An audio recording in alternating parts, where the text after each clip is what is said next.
May I invite to the microphone to speak on the topic navigating as a Nigerian Muslim in the rapidly changing world, Dr. Sheikh Jabir Maihula to the podium to speak to us on navigating as a Nigerian Muslim in the rapidly changing world.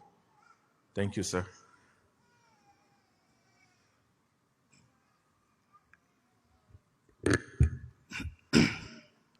إن الحمد لله نحمده ونستعينه ونستغفره ونعوذ بالله من شرور أنفسنا وسيئات أعمالنا من يهده الله فلا مضل له ومن يضلل فلا هادي له وأشهد أن لا إله إلا الله وحده لا شريك له وأشهد أن محمدا عبده ورسوله أما بعد أيها الإخوة والأخوات السلام عليكم ورحمة الله وبركاته. Let me start by expressing my thanks to the organizers of this program for organizing annual Uniting and Educating event and for inviting me to this year's convention. May Allah reward you and may Allah make it easy for us. May Allah grant us ikhlas whenever we speak and whenever we act. And may Allah unite us in Jannah. As you have heard, the topic given to me is navigating as Nigerian Muslim in a rapidly changing world. And the method I choose and approach I choose to address or to use this to address in digesting this topic is to discuss our strengths and our weaknesses as a people, as Nigerian Muslims. So my talk today is going to be exclusively for Nigerian Muslims because it's going to discuss something that is for Nigerian Muslims. It will have less quotation and more explanation because it could be something like what is called in academia as a field work. It's something you all know that I don't need to go into divine text to make quotations. It's something you all know that we're going to discuss. Perhaps we're going to get a way out of our weaknesses. What is the wisdom of discussing strengths and weaknesses of us as an ummah, the Nigerian Muslims? Because humankind is ungrateful. We are all most likely we tend to focus on our weaknesses. This is how humankind is. He focuses on negativity instead of thinking, what are the favors of Allah upon me? What are the characteristics and qualities that are distinct in me that I will have to appreciate Allah for that, to seek for more? Allah subhanahu wa ta'ala in various places in the Quran described humankind as ungrateful. That humankind is ungrateful. We are tend to focus on negativities. We are tend to focus on what we are lacking, what we don't have. That is why you find people always depressed, always in sadness. If they were to count what they have and what they don't, they will see that what they have outweighed and outnumbered what they don't have. So because of this quality of being ungrateful, we are ungrateful kind. That is why Allah in many places in the Quran describes us as ungrateful. Humankind is ungrateful. Take for instance in Surah to Ibrahim. After Allah enumerates and listed many of his favors upon us, and he ends the verses by saying, Innal insana lavalumun kafar. Verily, humankind is unjust and is ungrateful. Allah mentioned a lot of favors. He said, Allahu alladhi khalaqa as-samawati wal arda wa anzala min as-sama'i ma'an fa akhraja bihi min ath-thamarati rizqan lakum wa sakhkhara lakum al-fulka litajriya fil bahri bi amrihi wa sakhkhara lakum al-anhar وسخر لكم الشمس والقمر دائبين وسخر لكم الليل والنهار وآتاكم من كل ما سألتموه وإن تعدوا نعمة الله لا تحصوها إن الإنسان لظلوم كفار. Allah said, Allahu alladhi khalaqa as-samawati wal ard. It is Allah who creates the earth and heavens. وَأَنزَلَ مِنَ السَّمَاءِ مَاءً فَأَخْرَجَ بِهِ مِنَ الثَّمَرَاتِ رِزْقًا لَكُمْ. And He is the one who sent rain from the sky. And He made provision out of that rain for you of fruits. وَسَخَّرَ لَكُمُ الْفُلْكَ لِتَجْرِيَ فِي الْبَحْرِ بِأَمْرِهِ. And Allah subjected ships for you so that it will sail in the sea for you. A ship loaded with thousands of tons from Dubai. Allah has subjected it for you. Where do you want it to go? From China, where do you want it to go? From UK, where do you want it to go? وَسَخَّرَ لَكُمُ الْفُلْكَ لِتَجْرِيَ فِي الْبَحْرِ بِأَمْرِهِ وَسَخَّرَ لَكُمُ الْأَنْهَارِ. And Allah subjected rivers for you. وَسَخَّرَ لَكُمُ الشَّمْسَ وَالْقَمَرَ دَائِبَيْنِ. Allah subjected sun and moon for you orbiting. You understand this is day, this is night, this is Monday, this is Tuesday, this is Sunday. وَسَخَّرَ لَكُمُ اللَّيْلَ وَالنَّهَارِ. Allah subjected day and night for you. They are at your service. Whatever you want to do in night, you know it is night. وَآتَاكُم مِّن كُلِّ مَا سَأَلْتُمُوهُ. Allah gave you all that you asked for. Allah granted you all your requests. وَآتَاكُم مِّن كُلِّ مَا سَأَلْتُمُوهُ وَإِن تَعُدُّوا نِعْمَةَ اللَّهِ لَا تُحْصُوهَا. If you are to count the favors of Allah, you can never enumerate them. You can say, Allah favored me with hearing, Allah favored me with listening, Allah favored me with this and that. You can count, go on counting, but you cannot enumerate them. But what happened to humankind? Innal insana lavalumun kafar. Verily, the humankind is valum, is unjust, and is ungrateful. He tends to focus on the negativity, on the things he doesn't have. If you are discussing our navigation as Nigerian Muslims, we will always focus on negativity. What are those things that we don't have? Whereas Allah is always calling on us to appreciate the favors He has on us, and He will increase more. وَإِسْتَأَذَّنَ رَبُّكُمْ لَإِن شَكَرْتُمْ لَأَزِيدَنَّكُمْ وَلَإِن كَفَرْتُمْ إِنَّ عَذَابِي لَشَدِيدٌ. Remember when your Lord proclaimed, and He made it clear, لَإِن شَكَرْتُمْ, if you show appreciation to my favors, لَأَزِيدَنَّكُمْ, I will add more upon you, I will increase it. وَلَإِن كَفَرْتُمْ, if you become ungrateful and you deny it, Inna adhabi la shadid, verily my punishment is severe. How many times did you ponder? Think upon yourself. What are the favors of Allah upon me? This is on individual level and on collective level.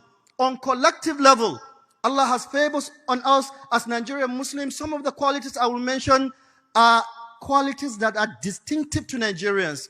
That if you go around other countries with Muslim population, you will not find something like that or something closer or something similar to that.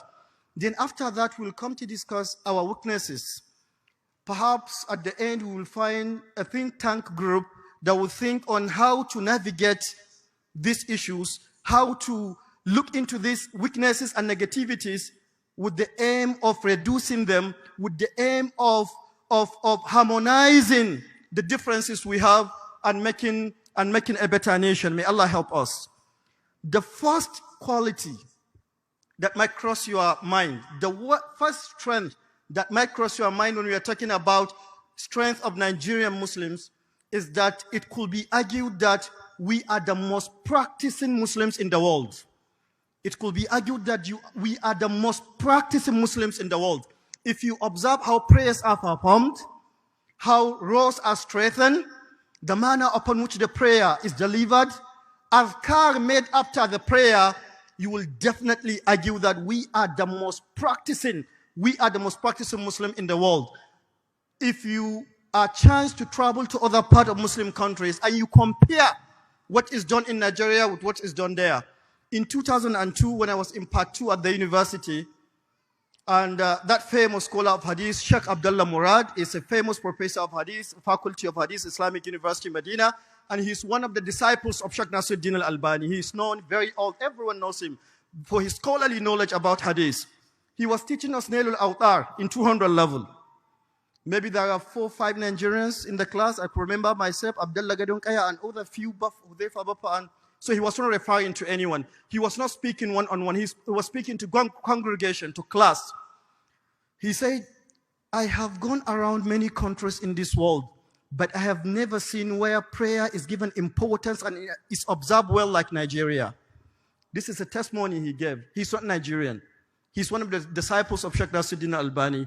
He said, I went around to many countries, but I have never seen where prayer is given priority, where people pay attention, where rows are strengthened like Nigeria. If you go to any mosque today for prayer in Nigeria, you will find elderly, the youth, the teenage in the masjid. This is something very distinctive, peculiar to Nigeria. If you go to some countries, you will only find old people. in the masjid I prayed subh in another country. It's an Arab, an Islamic country. But at the subh prayer, everyone is copied. Where are the youth? Where are the teenagers? They are not in the vicinity. Just literally less than 48 hours ago on Friday, I prayed Isha prayer in my area. I missed one raka'ah. And one teenage prayed beside me. And he missed 3 raka'ats. And he was standing literally at the door. So there is no way you can pass. It's a small masjid. It has only one door. There is no way you can pass until you pass before him.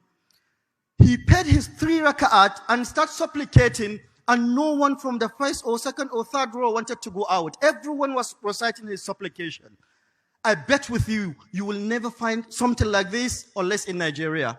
People are trained to sit down and say their supplications for 2 and 3 minutes after Salah. If you go to other countries, there are people that are called Sur'anul Qawm. Immediately after Assalamu alaikum, the door will be crowded. People will want to go out. And you know what? In Hanafi madhab, you know, the way we say salam here is the opinion of the majority scholars, is that when Imam says, Assalamu alaikum wa rahmatullah, Assalamu alaikum wa rahmatullah, you wait for him to finish, then you start your Assalamu alaikum wa rahmatullah, Assalamu alaikum wa rahmatullah. In Hanafi madhab, which is followed by the majority in the world, it is when he said Assalamu alaikum wa rahmatullah, you also say Assalamu alaikum with the first one. When you say Assalamu alaikum on the left, and you follow him. So by the time he finished, you have only one carryover. You say it and you leave. So sometimes you're surprised. Before you say the 2, Assalamu alaikum wa rahmatullah, you that are used to saying the 2 after Imam, people are already on the door. Then you were surprised. Did they say salam or something like that? But in this country, we are trained generation upon generation to give importance to salah. It's difficult to find a teenager that is not praying, especially in Muslim most populated area in the core north. Everyone is praying. The speakers before me were speaking about the importance of good company. If you are coming from core north, you know that you will have good company when it comes to prayer, because everyone will remind you, and in each masjid you will hear call to prayers, and people will say it's time for prayer, please just go and pray. So they will compel you to pray. When it is Ramadan, the atmosphere itself will tell you it is fasting time. Even if you have an excuse, you don't fast, it will be difficult for you even to find food, because everyone and everything is fasting.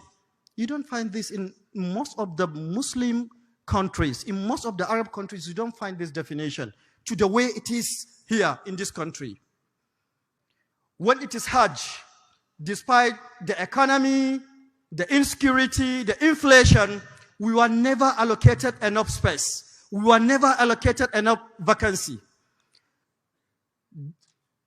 The Pilgrims Agency will tell you that we will start with the leftovers from last year, because people want to, at all costs, to go to Hajj. Some people are selling their assets. Some people are selling their cows. Some people from their saving, they just want to go to Hajj. Once you live in northern Nigeria, when you live in Nigeria and you go to other part of the world where Muslims are predominant, you will appreciate what you see in Nigeria. This is a great quality we have. This is the strength we have that we need to appreciate for Allah to increase upon us. And we need to work on that. We need to focus on that, because we inherited generation upon generation. We want it to continue generation after generation. What tarbiyah, what upbringing did you give your children to make sure that they always pray in congregation, they pray in jama'ah, they pray on time? We need to focus on this as one of our strengths. The second thing is that we are the country with the largest memorizer of the Quran. We are not the country with the largest number of Muslims. No, Indonesia came before us. Pakistan came before us, India before us, Bangladesh before us, but we are the country with the largest number of Quran memorizers in the world. There was a recent survey that identified top 10 countries with most Quran memorizers. The 10th is Palestine. The 9th is Turkey. The 8th is Morocco. The 7th is Iraq. The 6th is India. The 5th is Pakistan. The 4th is Somalia. The 3rd is Saudi Arabia. The second is Indonesia. And the first is Nigeria. Alhamdulillah. This is our strength. We don't have the most Muslim, but we have more memorizers of Quran. There is no musabaqah, no Quran competition taken in any part of the world. If Nigerian is involved, he will either come first, second, or third. This is how we are. And this is who we are. This is the strength we have. This is where we are leading. Other Muslims of other nations are following. And it's partly the tarbiyah we got from our parents, our foreparents, and we need to sustain, to continue, so that we'll continue in the lead, inshallah. One of the greatest strengths we have in Nigeria that you rarely find or found in another country is that there are many cycles of knowledge. In the recent years, there are scholars emerging in Nigeria. You can say there is a revolution of scholarship in Nigeria. And these people, when you listen to them, you know that they are real scholars. Listen to them watch them on Sunnah TV, watch them on Africa TV. You will know that they acquire some level of knowledge that is international, that is worldwide. Some of them teaching from fundamentals to basics to intermediate to advanced. If you go to each nook and cranny of Nigeria, in cities, you will find that on daily basis, there are books that are taught of Islam. This is teaching Usul al-Thalatha, the other, Qawaid al-Arba, Kashf al-Shubhat, Kitab al-Tawheed, Akhdari, Ishmawi, Izziya, Qurtuba, Risala, Askari, Mukhtasar, Umdatul Ahkam, Arba'una Hadith, Bulugul Maram, to advanced level of Bukhari, Muslim, Abu Dawud, and Nasa'i, Tirmizi, Ibn Majah. And in some cycles of knowledge, they are even studying Ilal. This you can find maybe in only 2-3 countries, and in smaller cycles, not as big as ours. Go to Kano, go to Sokoto, after Maghrib and Isha. Go to other places, go to Kaduna, go to Bauchi. See how crowds in the masjid, as if it is Friday. No, they are there only to learn Sahih al-Bukhari, the most advanced book, the second book after the book of Allah. That is why the knowledge of Nigerian Muslim today is above average in compared to knowledge of other Muslims across the globe. The knowledge you have, the knowledge of Nigerian Muslim on the street today is above average if compared to the knowledge of other Muslims across the globe. I'm into fatwa. I have been asked questions here and somewhere. There was a time that someone asked me a question. This is somebody that was born as a Muslim, and he was in university. At that time, I think he was in 300 level, part 3. The question is that, Sheikh Jabir, please, I have a quick question. What's the question? I came to the masjid and I found that the prayer has ended. Please, how many rak'at is Salatul Zuhur? You never find such questions from our primary school student. How many rak'at is Salat? How many is it? No, he was not asking. He was saying that Zuhur is 4 rak'at, right? I said yes. You recite on the first 2 Fatiha and Surah, and the second 2 Fatiha only without Surah, right? He said yes. Jazakallahu khairan. People in primary school know this type of question. Why? Because the knowledge is spreading rapidly in Nigeria. Cycles of knowledge.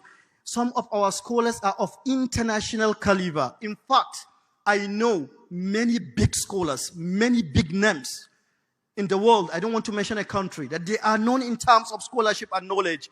They employ some Nigerians to do research for them. Some of them are in permanent committees, bigger committees that issue a fatwa for the whole world. But there are some Nigerians under them that they employed, they hired, they do research for them because they are busy, not because they are not knowledgeable, and because they believe and know that they can rely on these Nigerians. At this juncture, thank goes to Medina graduates and those who are influenced by them. These cycles of knowledge in Nigeria started in 80s, in 90s. It started in 90s. Before 90s, there was preachers everywhere. Preaching is very good, it's excellent. But you see, preaching can never make you educated. All these lectures we are given, if you are to listen to these lectures, to this convention for 100 years, you will never become educated. You will never become alim or student of knowledge, but you will become motivated to go and study under scholars. The only way you become student of knowledge is to take your book, go to school, They will open today. Yesterday we stopped from page 8, and today we are taking from page 9. And you take it gradually. You take it gradually. Before 90s, this preaching was everywhere in Nigeria. In 90s, when Medina graduates started coming back, Sheikh Jafar and others, they started establishing cycles of knowledge where they teach smaller books from Usul al-Thalatha to Kashful Shubhat to Qawaid al-Arba to Kitab al-Tawheed, from Arba'una Hadith to Umdatul Ahkam to Bulugul Maram, and others copied. And today it is everywhere spread in Nigeria. You will find people are becoming real students of knowledge and people are becoming scholars, all part of this effort. Then there is Makaranta Zaure, which took different method, where you will it will be based on one-on-one. But with the population we have in Nigeria at Makaranta Zaure, it's very good. It's something that will build you. It's something that will give you the foundation, but it cannot contain all. If you go to Kano and see thousands of people, if you go to Bauchi, if you go to Sokoto, thousands of people, sometimes double this crowd coming to listen to Sahih Bukhari or to Sahih Muslim. You know, if you are to do it one-on-one, then the time will not be on your side. So this seeking knowledge is part of our strength. And I'm saying this for those of us that are not into these cycles of knowledge to continue, please. To start, please. Those that are already in it to continue, and those that are not in it yet to try to have their share from it. Wallahi, once you listen to Sunnah TV and Africa TV3, you will know that, yes, in Nigeria, we have people that are of international level when it comes to scholarship. They do their researches before they come, and the way they teach, some of them are teaching even comparative fiqh. So that is why you will find that small student of knowledge, they will tell you this is Hanafi madhab, this is Maliki madhab, this is Shafi'i madhab. Why? Because most of the teachings that are aired on Sunnah TV and Africa TV, they are taken from these cycles of knowledge where these students are attending in physical. So we are blessed by Allah with all these strengths. Why are we outlining all these strengths? For us to be appreciative to Allah, to thank Allah, to also add more effort to make sure that this goes from one generation to other, because this is how we met it and we want it to continue. It's a great virtue on our people. Also, we have some weaknesses. I've mentioned only 3 strengths, and I will mention the weakness. Why did I mention the strengths first? For us to be appreciative, to know we are at certain level. So when I say we have weakness in this area, we shall not only capitalize on the weakness, we shall not look down to ourselves, we shall not feel that we are down. No. Despite all these difficulties, we have the largest number of Quran memorizers. What is your excuse if you cannot even recite 10 surahs of the Quran? If you can't memorize 10 surahs of the Quran? And are you taking your children to Islamic schools? Now, the new development that came in, we have schools, private schools that teach conventional education together with Islamic education. So if your child goes to school 7, he will come back 6 p.m. and that's all. He combined everything. And in 1, 2, 3 years, he will memorize Quran. And these schools are proving to be the best, even in Wayek and Neku. So try to look where you will situate your child. How will he? If your child memorizes Quran, on the day of judgment, you will be crowned. Hani ammari an walidaka alayhima malabisu anwari min at-taj wal hula wa ma dhannukum bin najli inda jazaihi ulaika ahlullahi was safwatul mala. On the day of judgment, we will be called before people and will be crowned. People will be asking, who? Why is he crowned? Is he a king? Is he a prince? No, his child memorized Quran. Hadith in Sunan Abi Dawud, authenticated by Sheikh Nasruddin al-Albani. So don't play with it. Still, there are people who don't give priority to Islamic education. They don't give priority to educating their children. Islamically, it is wrong. Combine them together, conventional and the Islamic one. Going to the weaknesses.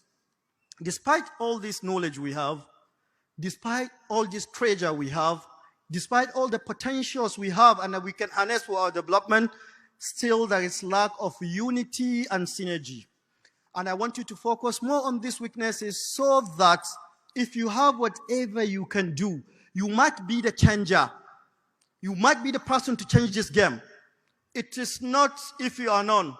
When Allah mentions some prophet, He said, وَرُسُلًا قَدْ قَصَصْنَاهُمْ عَلَيْكَ وَرُسُلًا لَمْ نَقْصُصْهُمْ عَلَيْكَ. There are messengers and prophets that are not even known. So don't think that a big scholar, a big politician, a big man will have to come and make the change. The change might start with you. You might be the one that will bring the change that has never been bought. People that made their names written in gold were not children of anyone, were not from famous family, were not from, they never thought they are going to make it. But because they believe in themselves and they believe in what they are doing, Allah helped them to achieve what they achieved.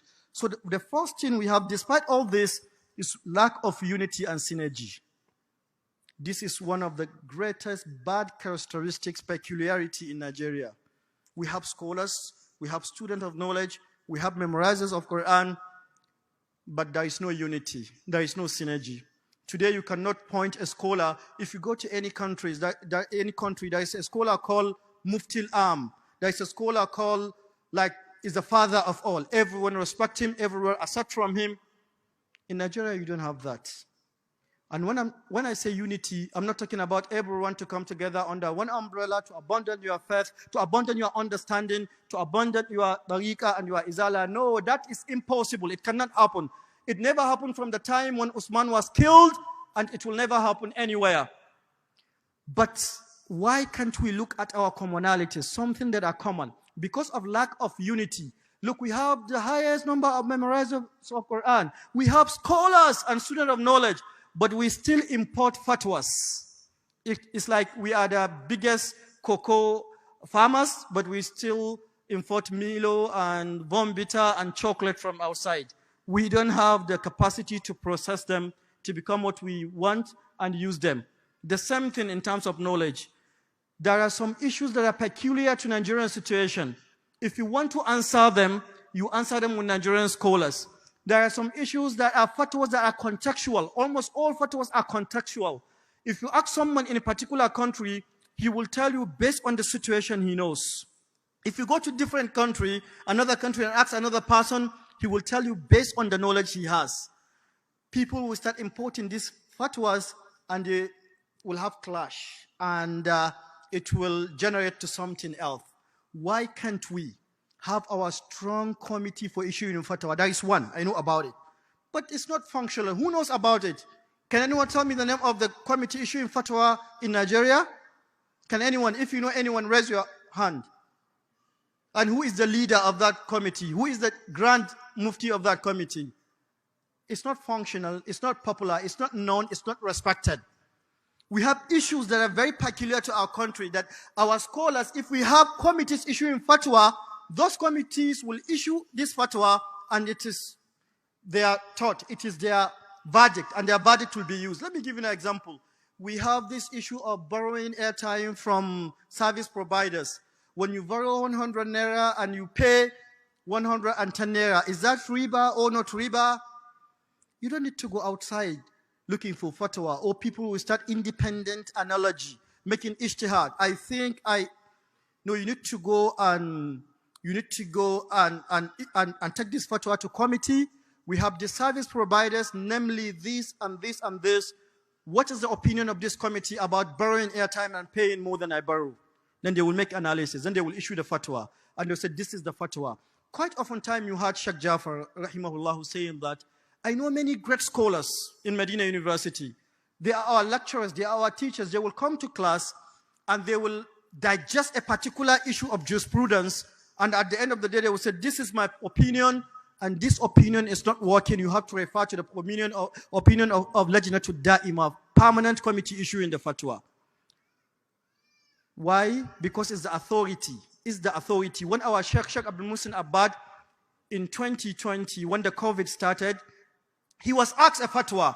Just to show you the importance of having a committee of strong scholars, that their opinion overrides. If there is a committee of formidable, knowledgeable scholars in Nigeria, firstly, we don't need to go and import fatwas, and secondly, individual opinions will not matter.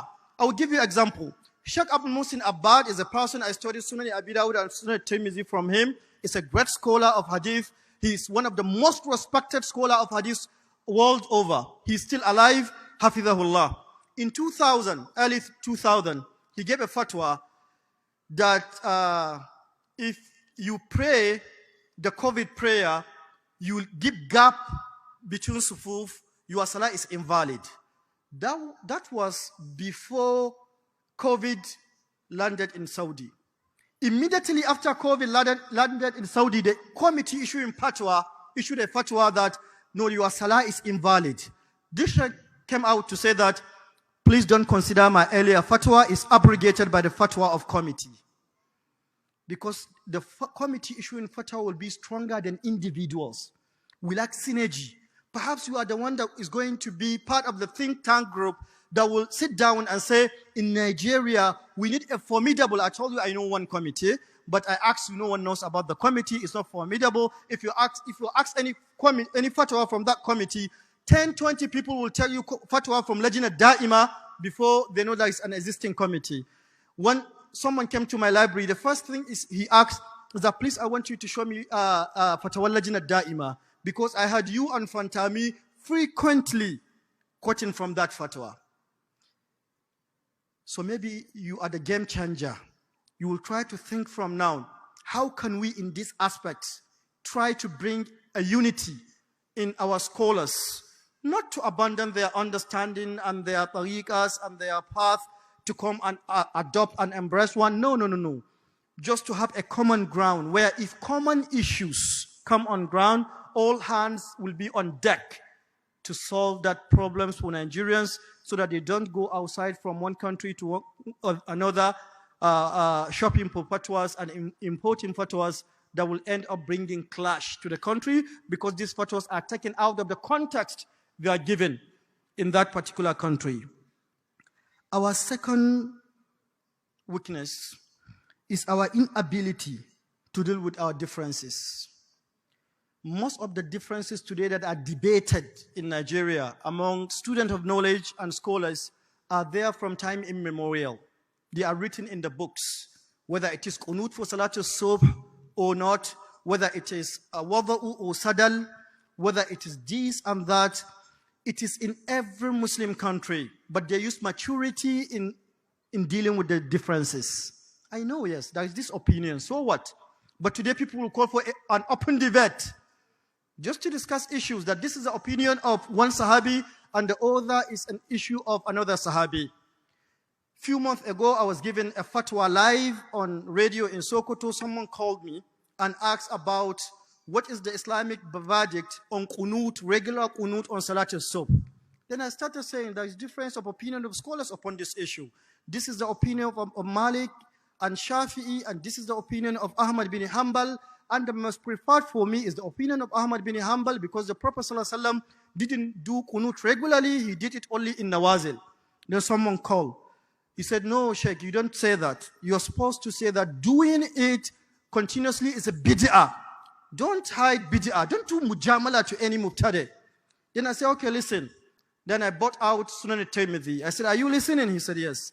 Then Imam al-Tirmidhi, when he reports the hadith of qunut, he said, اختلف أهل العلم من أصحاب رسول الله صلى الله عليه وسلم والذين من بعدهم على جواز القنوت في صلاة الصبح فمن الصحابة من ذهب إلى.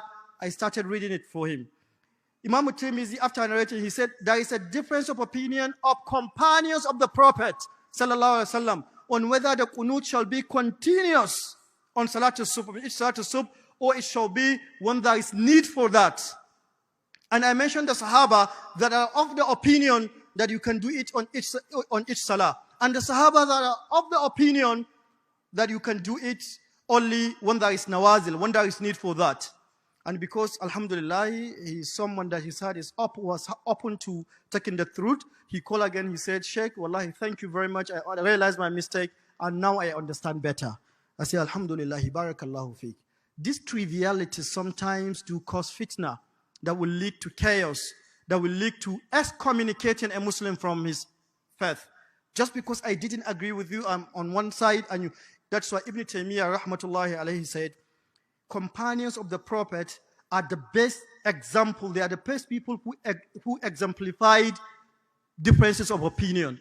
Among the Sahaba, there are people with the opinion that if you touch a woman, your wudu is invalid. And there are people in them with the opinion that if you touch a woman, your wudu is not invalid. Your wudu is valid. He said among the companions, there are people with the opinion that once you eat the meat of camel, your wudu is invalidated. And among them, there are people with the opinion that when you take the meat of camel, your wudu is still valid. But he said they all pray in the same masjid behind the same imam. No one says, no, in my opinion, you don't have wudu, so I will not pray behind you. No, in my opinion, I think your wudu is invalidated. They have that kind of tolerance, of tolerating one another, of understanding one another. Why? Because that's the teaching of the Prophet ﷺ. That's what the Prophet ﷺ taught them. You all know the famous hadith in Bukhari and Muslim. In the 6th year after Hijrah, after Ghazwatul Khandaq, the Prophet ﷺ sent a raid, he dispatched a raid to go to Bani Qurayza and fight them. And what did he tell his companions when they are going? He said, لا يصلين أحد منكم العصر إلا في بني قريظة. None of you, they are about 1,000.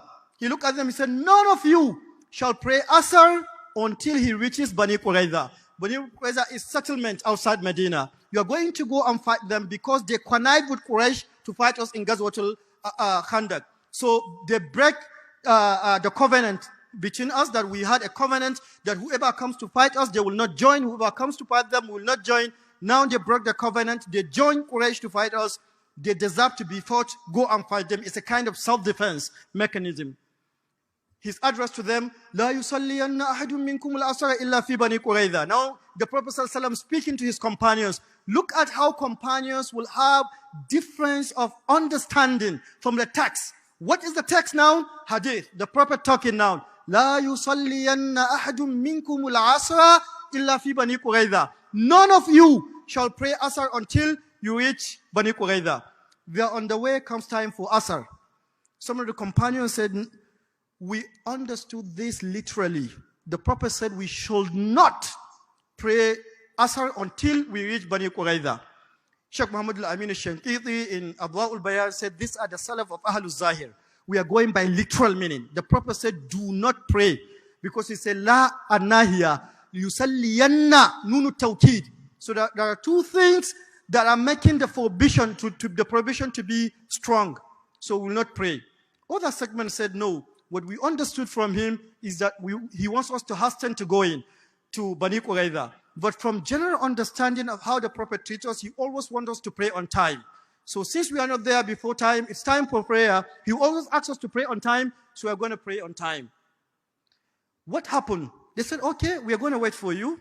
Finish your prayers and we'll go together. Look at tolerance. We tolerate. They said, no, we are moving ahead. You have to know. Because they know division is fitna.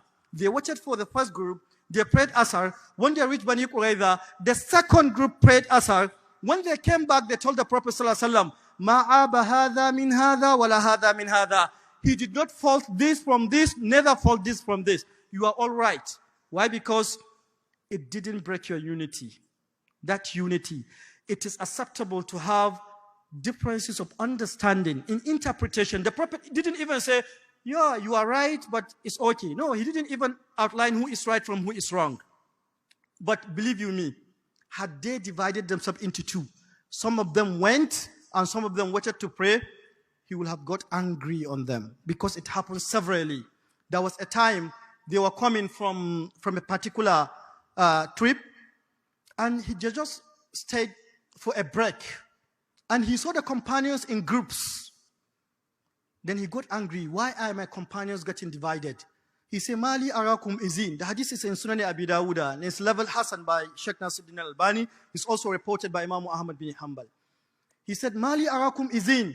Why am I seeing you into groups? Why can't you come together? If you're discussing something, come together and discuss. For the whole house shall come together and discuss. He said, from that day, whenever we come back from traveling, all companions will come in one group, that you might think that if you spread a sheet, it will contain all of them.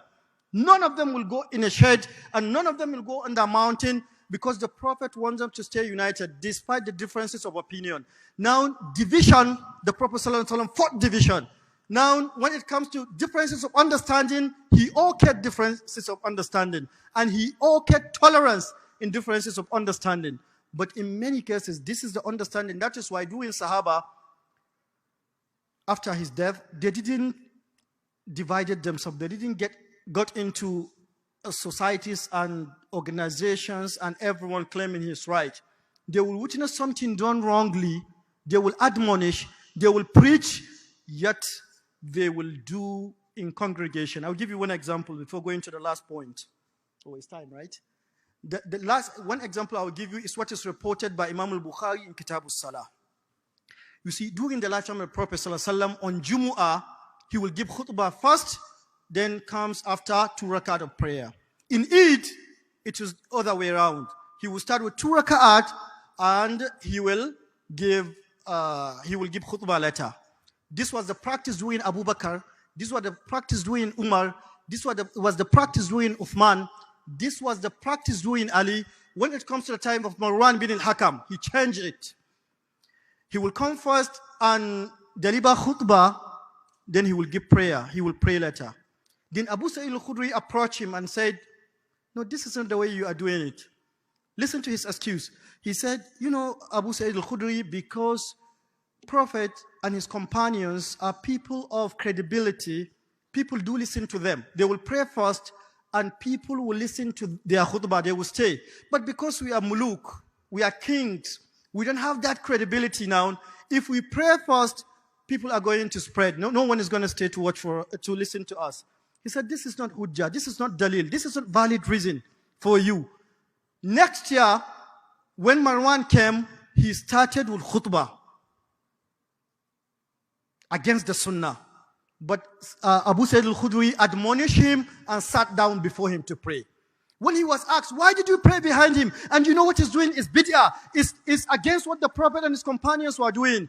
He said, Al-firaqu kulluhu shar. To divide is shar, is bad. We are taught by the Prophet to stay united, even with differences of opinion and differences of understanding.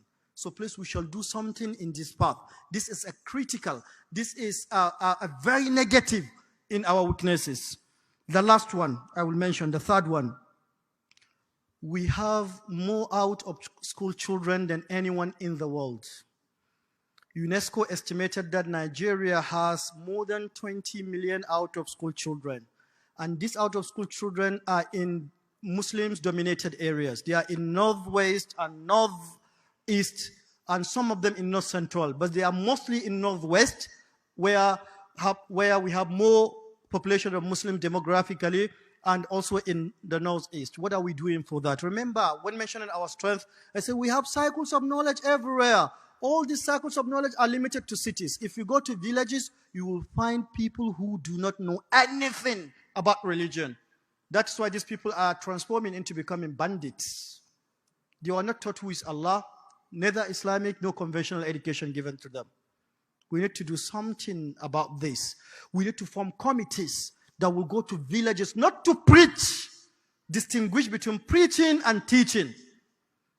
Earlier when I said Medina graduates in 90s invented the issue of cycles of knowledge everywhere. I forgot to tell you, Sheikh Abu Bakr Gumi was the one to start in 80s before the Nigerian Medina graduates. But because they did it in multitude, that is why it is referred to them.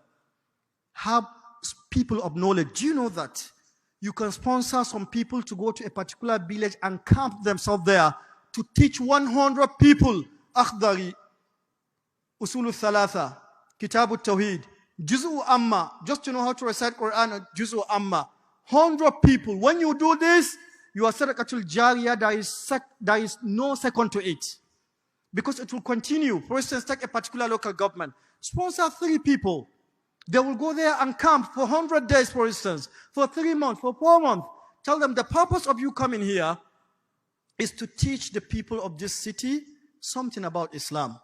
And not to preach, but to teach them, so that you will graduate some scholars among them that will stay behind and be teaching them. Do you know that this is the wisdom behind creating Islamic University Medina? when it was created in 1963, the first degree was 80% will be from outside and 20% will be from Saudi Arabia. Why? Because we want to have somebody like Sheikh Jafar who will go to Maiduguri and say, Kitabu Tawheed wa qawlillahi ta'ala. Then people will say, Allahu Akbar. Say, this is what is called Wahhabiyya. People are criticizing Saudi Arabia for Wahhabiyya. Once he is trained for 4 years, ask anyone who was trained in Saudi Arabia for 4 years, either it is Mufti Menk, Sheikh Jafar, Dr. Sani Lemu, Dr. Bashir Al-Furqan, or anyone. He is not paid to continue preaching. He was just taught to understand the importance of teaching and spreading Islam, and will be left on his own. And he will go into each nook and cranny, in order to spread the message. You can do the same thing. Just sponsor 3 people to any village, any remote village that they are lacking Islamic knowledge. I say, I'm going to employ you. I want you to stay here for 3 months, for 100 days. Just teach them certain books. It shouldn't be your idea. Go to a scholar and he will make the plan. And just fund the plan. Wallahi, it will be sadaqatul jariyah for you forever. This 100 people, you will find maybe 10, 20 among them that will carry on and keep on teaching, and they will teach another set, and another set will graduate another set, and will be written for you. We need that. Otherwise, the neglected people in these areas might turn to be dangerous to us, and we have started seeing that. A person will come to masjid in the name of Islam, his name is Bello or anything that will signify he has a Muslim name, but he can kill anyone, he can rape women in the masjid. Because he was not told the significance, the importance of masajid. He was not told Surah Tawbah, إِنَّمَا يَأْمُرُ مَسَاجِدَ اللَّهِ مَنْ آمَنَ بِاللَّهِ. He was not taught that. I hope we will find a think tank group among us that will think on how to come about solving these problems of us. As I started with thanking the organizers of this program, I will also end with thanking them and appreciating their effort. This is definitely a uniting event that will bring people from different areas, people from different parts of the world to come and unite, to teach us something and to learn something from us. All of them confess that whenever they come to Nigeria, they do learn many new things from Nigerians. There will be a panel of discussion where people will say their opinion, people will make comments, and they learn from this and they go around to spread it. May Allah reward you for organizing this, and may Allah reward you for listening. Wassalamu alaikum wa rahmatullahi wa barakatuh. Atakbir. Wallahi, we can't do better than that. Atakbir. That was indeed inspiring. We want to say Jazakumullah khairan to Dr. Jabir Maihula. Wallahi, it was really thought-provoking. And I feel, inshallah, we're going to take something out of it, inshallah. I can see Sheikh Al-Fatah Yemi nodding along. And inshallah, it's our responsibility. We have to do this. Jazakumullah khairan once again. Barakallahu fi.